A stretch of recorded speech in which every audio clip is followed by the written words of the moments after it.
त्रिशुली खबर टिभी 24 घण्टा ताजा खबरको लागि हाम्रो च्यानललाई सब्स्क्राइब गर्नुहोला, नजिक रहेको बेल आइकन दबाई हामीसँग जोडिनुहोला। यदि नेकपा एमालेमै फर्किए माधव नेपालले गरेका गल्तीलाई माफ गर्न सकिन्छ? केपी शर्मा ओली। माधव कुमार नेपालले पार्टी खोल्न निकै हतार गर्नुभयो, फर्किनुको विकल्प अरु केही छैन। योगेश भट्टराई। एकाएक 3 महिनापछि राष्ट्रपतिलाई भेट्न शीतल निवास पुगे माधव कुमार नेपाल। एमालेमा फर्किन यसरी भए तयार। एमाले अध्यक्ष केपी शर्मा ओली एकता कार्यदलले तय गरेको 10 बुँदे सहमति कार्यान्वयन गर्न सहमत। अन्ततः यसरी मिल्यो नेकपा एमालेको विवाद। एमाले स्थायी कमिटी बैठक मंगलबार, माधवपछि नेताहरू पनि सहभागी हुने। राष्ट्रपति विद्यादेवी भण्डारीसँग माधव कुमार नेपालले भने, केपी ओलीले यी 4वटा काम गरे, म एमालेमा फर्कन तयार छु। माधव कुमार नेपाल एमालेमा फर्कन तयार भएपछि गठबन्धन सरकारलाई निकै ठुलो धक्का। देउबाको सरकार अल्पमतमा। एमालेको विवादमा तेस्रो धार भनिएका नेताहरू र अध्यक्ष केपी शर्मा ओलीबीच एमालेमै रहने सहमति। र साँझपख राष्ट्रपति भण्डारीको यति ठुलो घोषणा। एमालेको विवाद यसरी सल्टियो। अब हेर्नुहोस् पुरा समाचार।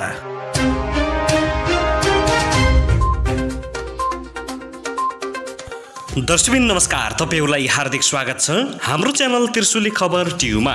यदि हाम्रो च्यानललाई अहिलेसम्म सब्स्क्राइब गर्नुभएको छैन भने सब्स्क्राइब गरी नजिक रहेको बेल आइकन दबाई हामीसँग जोडिनुहोला। दर्शकबिन फेरि पनि हामी तपाईहरुमाझ निकै महत्त्वपूर्ण खबरका साथ उपस्थित भइसकेका छौं। यो भिडियोलाई अन्तिमसम्म हेरी हामीले साथ दिनुहोला। दर्शकबिन हाम्रो मेहनतको लागि एउटा सानो लाइक गर्न भने नभुल्नुहोला। दर्शकबिन अब लागौं पहिलो खबरतर्फ। निर्वाचन आयोगले बुधबार नेपाल पक्षलाई शनाखतका लागि बोलाएको छ। उनीहरू एक रात त्यहीँ बस्ने गरी रिसोर्टमा पुगेका छन्। स्रोतका अनुसार 52 जनाका लागि बेड बुकिङ गरिएको छ। 52 जना केन्द्रीय सदस्य मध्ये 28 जना सांसद छन्। हालै नेपाल पक्षमा गएका एक सांसदले रिसोर्टको खर्च व्यवस्थापन गर्ने भएका हुन्। नयाँ दल दर्ताको तयारी भइरहेका बेला आफू पक्षका नेताहरू दायाँ बायाँ नहुन् भन्ने उद्देश्यले उनीहरूलाई एकान्तवासमा लगेको छ। एमाले एकता पक्षधर बनेका पहिलेका आफ्नै पक्षका नेताहरूले मन बदलिदिने डरले पनि उनीहरूलाई एकान्तवास लगिएको हो। एकता पक्षधर नेताहरूले सोमबार एमाले अध्यक्ष केपी शर्मा ओलीसँग वार्ता गरेर पार्टीमै रहने सहमति गरेका छन्। उनीहरू भोलिको स्थायी कमिटीमा पनि सहभागी हुने भएका छन्। 4 भदौमा भएको भेलामा आफूहरूसित केन्द्रीय सदस्य र सांसद गरी 57 जना आएको एकता पक्षधर नेताहरूले दावी गरेका छन्। दर्शकबिन त्यसैगरी 10 पटक भन्दा बढी प्रयास गरे तर सफल हुन सकेनन्। प्रधानमन्त्री शेरबहादुर देउवाले मन्त्री परिषद विस्तारमा देखाएको उदासीनताले अब प्रश्न जन्माउन थालिसकेको छ।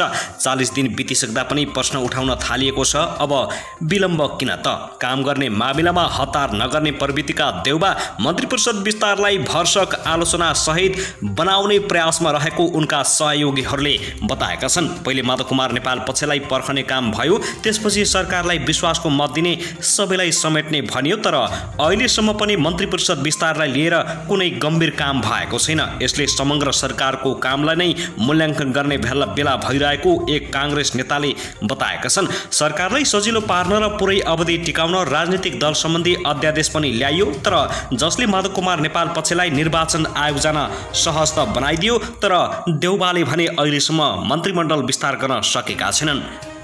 यसै विषयलाई लिएर पछिल्लो समयमा देउवाले फेरि संसद विघटन गर्ने चर्चा चल्न थालेको छ। महाधिवेशन सकाए लगतै काङ्ग्रेसको महाधिवेशन सकाए लगतै शेरबहादुर देउवाले फेरि संसद विघटन गर्ने रणनीति बनाएका छन्।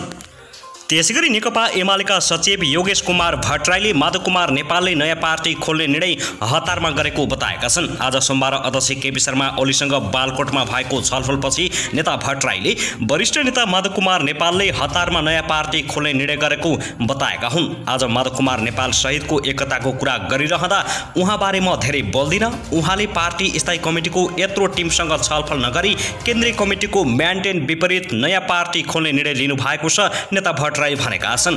यसअघि माधव कुमार नेपाल सहित बसेको केन्द्रीय समिति बैठकले स्थायी समिति बैठक बसेर निर्णय गर्न भनिए पनि नेता माधव कुमार नेपालले त्यसो नगरेको भट्टराईको भनाइ छ। उहाँले हतारमा त्यो म्यान्डेट बाहिर गएर पार्टी दर्ता गर्नु भएको छ। अब उहाँ पनि एकतामा फर्किनुहुन्छ। कारबाहीहरू स्वत अमान्य हुन्छन्। कारबाही प्रतिशोध, दण्ड, सजाय स्वत निष्क्रिय हुन्छन्। अध्यक्ष र हामी बीच यो सहमतिको बाटो बनेको छ, भट्टराईले सञ्चारकर्मीहरूसँग बताएका छन्।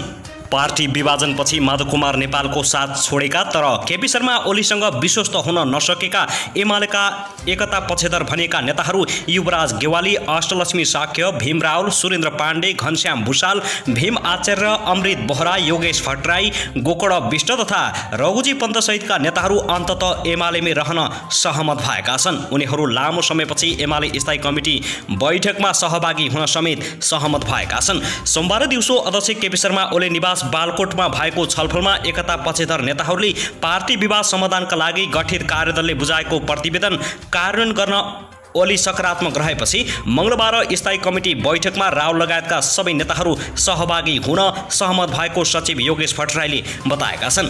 उनीहरूले माधव नेपाल सहित 11 जना सांसदमाथि गरिएको कारबाही फिर्ता लिएर एकताको वातावरण बनाउन अध्यक्ष ओलीलाई आग्रह गरेका छन्। छलफलमा ओली माधव नेपालप्रति निकै आक्रामक रूपमा प्रस्तुत भएका थिए। छलफलपछि सञ्चारकर्मीसँग कुरा गर्दै प्रवक्ता प्रदीप कुमार गेवालीले माधव नेपाल निकै अगाडि बढिसकेकाले फेरि पार्टीमा फर्किने कुरामा विश्वास गर्न नसकिने बताएका छन्।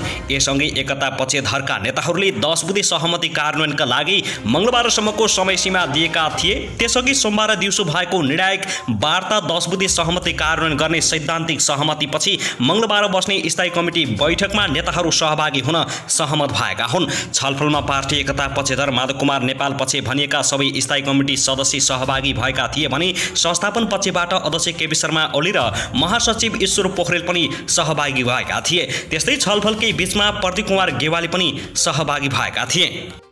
दर्शकबिन त्यसैगरी यता भने नेकपा एमाले विभाजन गरेर निर्वाचन आयोगमा नेकपा एकीकृत समाजवादी पार्टी दर्ताको प्रक्रियामा गएका माधव कुमार नेपालले राष्ट्रपति विद्यादेवी भण्डारीसँग भेटवार्ता गरेका छन्। आज दिउँसो नेता नेपाल राष्ट्रपति भण्डारीलाई भेट्न शीतल निवास पुगेका हुन्। उक्त भेटवार्तामा नेता नेपाललाई पार्टी विभाजन किन गरेको भन्दै राष्ट्रपति भण्डारीले प्रश्न गरेको स्रोतले दाबी गरेको छ।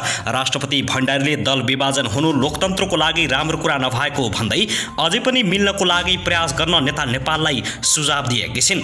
उच्च स्रोतका अनुसार नेता नेपालले भने आफू एमालेमा फर्कनको लागि अध्यक्ष केपी शर्मा ओलीले 3 वटा काम गर्नुपर्ने शर्त राखेका छन्। उनले राखेको पहिलो शर्त हो आफू लगायत 14 जना सांसदलाई गरेको कारबाही फिर्ता लिने। एमालेले माधव नेपाल सहित 14 जना सांसदलाई पदमुक्त गर्नको लागि संसद सचिवालयलाई पत्र गरेको छ र कारबाहीको लागि ताकेता पनि गरेको छ। त्यस्तै नेपालले राखेको दोस्रो शर्त हो केपी ओलीले पहिलो र दोस्रो दुवै पटक गरेको संसद विघटन गल्ती थियो भनेर माफी माग्नुपर्ने। तर अध्यक्ष ओलीले भने कुनै पनि हालतमा माफी नमागिने स्पष्ट पारिसकेका छन्। बरु आफूले संसद विघटन गरेको कुराको अहिले औचित्य पुष्टि भएको उनले जिकिर गरेका छन्। त्यस्तै नेता माधव कुमार नेपालले राखेको तेस्रो शर्त भनेको एकता कार्यदलले यसअघि ल्याएको 10 बुँदे सहमतिको अक्षरशः कार्यान्वयन गर्नुपर्ने। नेता नेपालले राखेको यो तेस्रो शर्त भने अध्यक्ष ओलीले मान्ने भनेर आज मात्रै दोस्रो तहका नेताहरूसँग सहमति गरिसकेका छन्। आज बिहानी मात्रै आफूलाई भेट्न आएका नेताहरूलाई उनले 10 बुँदे सहमतिको कार्यान्वयन हुने प्रतिबद्धता जनाएका थिए। त्यस्तै भोलि नै स्थायी कमिटीको बैठक राखेकाले सबै नेताहरू त्यहाँ आउने पनि उनले आग्रह गरेका छन्। नेता नेपाललाई भने दल दर्ताका लागि शनाखत गर्न बुधबार निर्वाचन आयोगले बोलाएको छ। दर्शकबिन त्यसैगरी सत्ता पक्षका सांसदहरूले प्रमुख प्रतिपक्षी दलका सांसदहरूले सभामुख अग्निप्रसाद सापकोटा विरुद्ध धम्कीपूर्ण अभिव्यक्ति दिएको भन्दै आपत्ति जनाएका छन्। गत भदौ 3 र 4 गते सभामुखको कार्यकक्षमा दबावका लागि पुगेका प्रतिपक्षी दलका सांसदहरू र पूर्व प्रधानमन्त्री समेत रहेका विपक्षी दलका नेताले दिएको अभिव्यक्ति संसदीय मर्यादा विपरीत रहेको बताएका छन्। आज सत्तारूढ दल नेपाली कांग्रेस, माओवादी केन्द्र, जनता समाजवादी पार्टी, राष्ट्रिय जनमोर्चा र प्रस्तावित नेकपा समाजवादी एकीकृतका सांसदहरूले विज्ञप्ति जारी गर्दै सो बारेमा ध्यान आकर्षण गराएका हुन्। सोमबार नियुक्त रूपमा जारी गरिएको विज्ञप्तिमा भनिएको छ यही 2078 भदौ 3 र 4 गते सिंहदरबार संघीय संसद सचिवालय सम्मानीय सभामुखको कार्यकक्षमा प्रमुख प्रतिपक्षी दल नेपाल कम्युनिस्ट पार्टी एमालेका माननीय सदस्यहरूले सम्मानीय सभामुखज्यूलाई लक्षित गरी दिनुभएको संसदीय मर्यादा विपरीत बल प्रयोग जस्ता धम्कीपूर्ण अभिव्यक्ति र सोही दिन प्रमुख विपक्षी दलका नेताले सार्वजनिक मिडियाहरूमा सम्मानीय सभामुखज्यू विरुद्ध दिनुभएको धम्कीपूर्ण अभिव्यक्तिको सन्दर्भमा गम्भीर ध्यान आकर्षण भएको छ। सत्तापक्षका सांसदहरूले सभामुख पद व्यवस्थापिकाको प्रमुख हुनुका साथै संसदको संरक्षक समेत भएको बताउँदै सभामुख विरुद्धको धम्कीपूर्ण अभिव्यक्तिले संवैधानिक व्यवस्था र लोकतान्त्रिक प्रणाली विरुद्ध रहेको बताएका छन्। संवैधानिक मर्यादा कायम गर्नु सांसदहरूको दायित्व रहेको बताउँदै सभामुख समक्ष मर्यादाको अवलम्बन गर्न समेत आग्रह गरेका छन्। नेपालको संवैधानिक व्यवस्था अनुसार सभामुख पद व्यवस्थापिकाको प्रमुख हुनुका साथै सङ्घीय संसदको संरक्षक पनि हो। दर्शकबिन त्यसैगरी यता भने प्रमुख प्रतिपक्षी दल नेकपा एमाले लुम्बिनी प्रदेशसभाको बैठक अवरुद्ध गरेको छ। सांसदद्वय अजय शाही र बिमला ओली खत्रीलाई पदमुक्त माग गर्दै एमाले प्रदेशसभा बैठक नै अवरुद्ध बनाएको हो। बैठकमा एमाले सांसदहरूले नाराबाजी गर्न थालेपछि बैठक आज दिउँसो 2:30 बजे बस्ने गरी स्थगित गरिएको छ। संसदद्वय शाही र ओलीमाथि एमाले गरेको कारबाही अनुसार पदमुक्त गर्न नसकिने बेहोराको पत्र प्रदेशसभा सचिवालयले एमालेलाई पठाएपछि एमाले त्यसको विरोध गरेको हो। एमाले संसदीय दलको नेता भविश्वर ढकालले आइतबार विज्ञप्ति जारी गरेर प्रदेश सभामुख पूर्णबहादुर घरतीले पद र मर्यादाको आचरण नभई पार्टीको कार्यकर्ता जस्तो एकपक्षीय निर्णय गरेको आरोप लगाएका थिए।